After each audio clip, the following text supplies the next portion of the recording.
वही एक बच्ची स्कूल जा रही थी, 4 बदमाशों ने उठा लिया कार में, उसके बाद कहीं फेंक दिया, समाज में खबर फैल गई। दंड किसको मिलना चाहिए?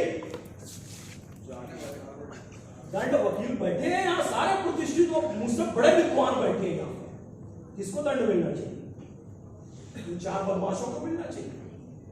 वहां तो लड़के से सहानुभूति, एक्सीडेंट हो गया तो यहां भी लड़की के साथ एक्सीडेंट हुआ है साहब, उसकी कोई गलती नहीं है, उसे किडनैप किया गया, दुष्कर्म किया गया, फेंक दिया गया सड़क पर। लेकिन अब बात फैल गई समाज में ना, तो इससे राखी बंधाने तो बहुत लोग आएंगे, बहन बना लेंगे, तू मेरी बहन, ऐसी अटैक किसी लड़की पर हो गया, उसको बेटी बनाने बहुत लोग आ जाएंगे, हाँ तू मेरी बेटी है, लेकिन पत्नी बनाने कितने लोग आएंगे? बलात्कार पीड़ित लड़की जो घोषित हो चुका है, जिस पर एसिड अटैक हो चुका है। चलते हैं वो हम लैंगिक समानता की ओर। 4 निकाह की अनुमति दो, क्योंकि भगवान श्री कृष्ण ने 16,108 विवाह किए। पैगंबर हजरत मोहम्मद सल्लल्लाहु अलैहि वसल्लम ने भी बहुत सारे निकाह किए। अनुमति दो। 16,000 कन्याओं को नरकासुर नामक राक्षस उठाकर ले गया था, बहुत दिन तक बंदी बनाकर रखा था। भगवान श्री कृष्ण गए, दोषी कन्याएं नहीं है, दोषी नरकासुर है, नरकासुर को दंड दो। और जब उन कन्याओं को छुड़ाकर लेकर आए तो समाज ने उन कन्याओं को स्वीकार करने से मना कर दिया था। तो भगवान श्री कृष्ण ने कहा इनको पत्नी बनाकर मैं सम्मान पूर्वक इनको जीवन दूंगा, ये मेरे साथ रहेंगी।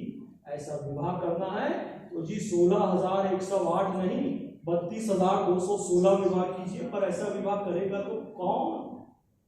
पैगंबर हजरत मोहम्मद सल्लल्लाहु अलैहि वसल्लम ने जब निकाह किए थे तो उस समय युद्ध की परिस्थितियां थी। उन्होंने जब तक पहली पत्नी जिंदा रही तब तक दूसरा विवाह नहीं किया, और जितने विवाह किए एक को छोड़कर किसी तलाकशुदा के साथ, किसी विधवा स्त्री के साथ, किसी जरूरतमंद के साथ अय्याशी करने के लिए नहीं, सहारा देने के लिए। तो सुझाव दो ना, सुझाव तो मांगा जा रहा है ना। हमारे भाई एडवोकेट सिराज कुरैशी जी डेलीगेशन लेके गए ना, आप सुझाव दीजिए कि भाई इन परिस्थितियों में विवाह करने की अनुमति दो। वहां नहीं कहेंगे, लेकिन आप कहेंगे हमको बहु विवाह की अनुमति दो, बस हमको 4 शादी करने की दो, हमको मुद्दा करने का अधिकार दो, हमको तलाक का जो अभी चला आ रहा है वही दो, इंस्टेंट ट्रिपल तलाक फिर से चाहिए। मोदी जी ने जो काम किया ना, इंस्टेंट ट्रिपल तलाक, इस्लाम में है, एक बार में तलाक तलाक तलाक कहा, यह इस्लाम में नहीं है। शराब पी के तलाक तलाक तलाक कह दिया, उसको भी मान लेते थे, शराब इस्लाम में हराम, वैसे बिद्दत बिद्दत कहेंगे, लेकिन मोबाइल में मैसेज भेज दिया तलाक तलाक तलाक, उसको भी मान लेंगे। ये सब इस्लाम का अंग है। मौलाना कहता है टीवी मत देखो, चित्र मत देखो, उस मोबाइल से दी हुए तलाक को मान लेते थे। मोदी जी ने बंद करवा दिया, इस्लाम के अनुकूल काम किया, इंस्टेंट ट्रिपल तलाक को बंद कराकर, क्योंकि इस्लाम में 1-1 महीने के अंतर में, 3-3 महीने के अंतर में आप तलाक बोलिए, और जब ऐसी तलाक देंगे आप तो जैसे ही गुस्सा शांत हो गया, एक बार तलाक कहा, अब अगला 1 महीने बाद बोलना है, गुस्सा शांत हो जाता है, अगले महीने नहीं कहा तो जी फिर तलाक नहीं होगी। और जो 3 महीने सोचकर तलाक देगा, हर महीने कहेगा बिल्कुल तलाक, फिर 1 महीने बाद तलाक, फिर 1 महीने, वो कभी दोबारा उस स्त्री से विवाह फिर से नहीं करेगा, और नहीं करेगा तो फिर हलाला की भी कोई आवश्यकता नहीं पड़ेगी। इंस्टेंट ट्रिपल तलाक में इन तथाकथित मौलानाओं का सबसे बड़ा जो उनका प्रॉफिट था, उनका जो लाभ था कि 3 बार गुस्से में तलाक तलाक तलाक बोला, सब्जी में नमक कम है, तलाक तलाक तलाक बोला, 1 घंटे में गुस्सा शांत हुआ, जी मैं फिर से इसके साथ रहना चाहता हूँ, तो अब एक काम कर, तू मेरे साथ निकाह कर दे, क्योंकि कोई फ्रेश कुमारा लड़का तो उसके साथ हवाला करेगा नहीं, वो क्यों कलंक ले कि मैं तलाकशुदा हूं, तो फिर इनके पास हवाला कराओ, फिर अपनी पत्नी को वापस लो। ये कलंक मोदी जी ने समाप्त किया तो इस्लाम और मुसलमानों का भलाई तो किया ना, क्या सही किया? बहुत सही किया। जैसा मुस्लिम समाज के भाई हैं, इसलिए मैं उनके नाम ले लेके कह रहा हूं ताकि आप समझ जाए।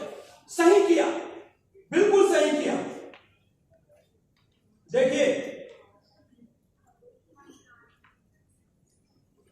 अब बात आती है, वैसे तो काफी सारी बात यहां पर हुई है। जैसे 2014 के समय मोदी जी जब बनारस की सड़कों पर घूम रहे थे, मैं भी था साथ, करोड़ों की भीड़ थी, करोड़ों की भीड़ थी। मोदी जी 2014 में बनारस की सड़कों पर घूम रहे हैं, करोड़ों की भीड़ है। किसी ने एक भी अब्दुल सलीम या हलीम की दुकान पर एक पत्थर भी, कंकर भी नहीं मारा। 370-35 से समाप्त हुई, किसी मुसलमान पर जुल्म नहीं हुआ। और दिलदार भाई, इससे बड़ा उदाहरण और क्या चाहिए? प्रेमशंकर भैया, इससे बड़ा उदाहरण और क्या चाहिए कि जब राम मंदिर पर फैसला आ गया, 400-500 सालों की हिंदू समाज की तपस्या, जब उस पर फैसला आया तो प्रधानमंत्री मोदी जी, विश्व हिंदू परिषद, आरएसएस परिवार, सब हिंदू भाइयों से हाथ जोड़कर कहता है फैसला हमारे पक्ष में आ गया, लेकिन इसका जश्न मत बनाओ, हो सकता है किसी का दिल टूट जाए हिंदू समाज की ऐसी बात। और तुम कहते हो मुसलमान असुरक्षित है इस देश में, ऐसी उदारता और कहां मिलेगी?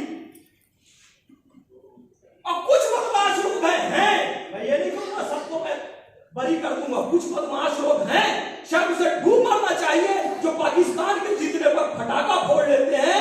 वहां 500 साल की तपस्या में जीत हासिल हुई, लेकिन किसी ने फटाका नहीं फोड़ा, सबको मना कर दिया गया। ऐसा उदार समाज मुसलमानों को और कहां मिलेगा? दो रकात शुक्राने की नमाज पढ़नी चाहिए कि सरजमीन हिंदुस्तान में हिंदुओं के बीच में पैदा किया। धोखे से पाकिस्तान, बांग्लादेश, सीरिया, इराक और चाइना में चले जाते ना, तो उनको बाहर निकलने भी मिलता नहीं। 370-35 से हटा, राम मंदिर का फैसला आया, इंस्टेंट ट्रिपल तलाक हुई, किसी मुसलमान पर कोई जुल्म नहीं हुआ। और मुसलमान भाइयों को भी मैं बहुत बधाई दूंगा कि ये ओआईसी के चक्कर में नहीं आए, all India Muslim personal law board के चक्कर में नहीं आए, किसी ने कोई दंगा फसाद नहीं किया। तो मुसलमान भाइयों के लिए भी ताली बजाइए।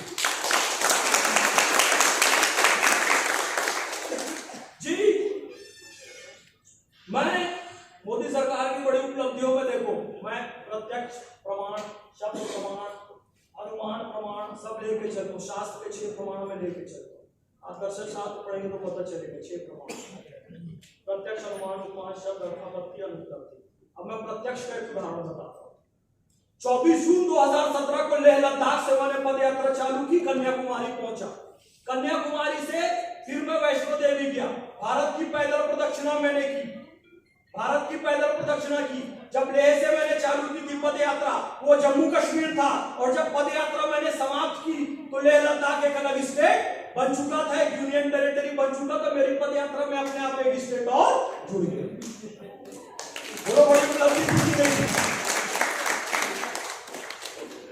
और इस पद यात्रा में मोहम्मद फैज खान, अपने नाम मोहम्मद फैज खान के साथ पूरे देश में पैदल चलता है, 30 महीना चलता है, 15,000 किलोमीटर चलता है, 2017 से 2020 के बीच 30 माह चलता है, और 80% टाइम हिंदुओं के घर में रुकता है, मंदिरों में रुकता है, मठों पर रुकता है। लेकिन मेरा नाम सुनकर किसी ने मेरे साथ मॉब लिंचिंग को दूर, मुझे एक कंकर भी नहीं मारा। तो मॉब लिंचिंग पर बोलने के लिए सबसे प्रमाणिक मुसलमान मोहम्मद फैज खान है, ये आमिर खान और हामिद अंसारी नहीं है। मुझसे पूछो ना, मैं तो मोदी जी के शासनकाल में चला और 80% टाइम हिंदुओं के बीच में रुका। फिर आप क्यों कहते हैं कि मुसलमानों के साथ जुल्म होता है, अत्याचार होता है? जुल्म और अत्याचार क्या होता है थोड़े दिन चीन में रहकर देख लो, तुमको पता चल जाए। मेरे भाई, अल्लाह का लाख लाख शुक्रिया अदा करो कि अल्लाह ने हमें सरजमीन हिंदुस्तान में पैदा किया है। बातें बहुत सारी है, लेकिन एक बात बड़ी महत्वपूर्ण में और है, वो कहकर मैं अपनी वाणी को विराम दूंगा, क्योंकि मुझे मुझे निश्चित समय अलॉट किया गया है। मणिपुर में चर्चा चली दुखद घटना, तो समझता हूँ सारा समय आपको दे दिया गया। ये इससे बड़ा उपलब्धि कुछ हो ही नहीं सकता है मोदी।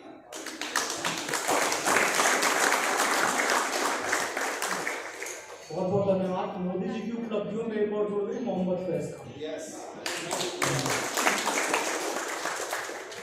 भैया त्रिमूर्ति जी, प्रेम भैया, आर के सिंह भैया, राजीव श्रीवास्तव भैया, ये आपके कार्यक्रम मोदी जी की सबसे बड़ी उपलब्धि है कि इस कार्यक्रम में एक उपलब्धि और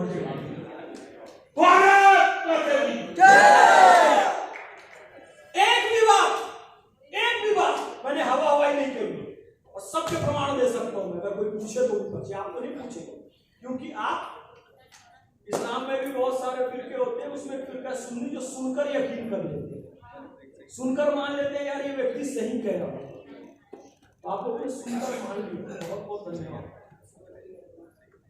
मणिपुर में जो घटना हुई दुखद है, राजस्थान में हुई बहुत दुखद है, पश्चिम बंगाल में हुई बहुत दुखद है,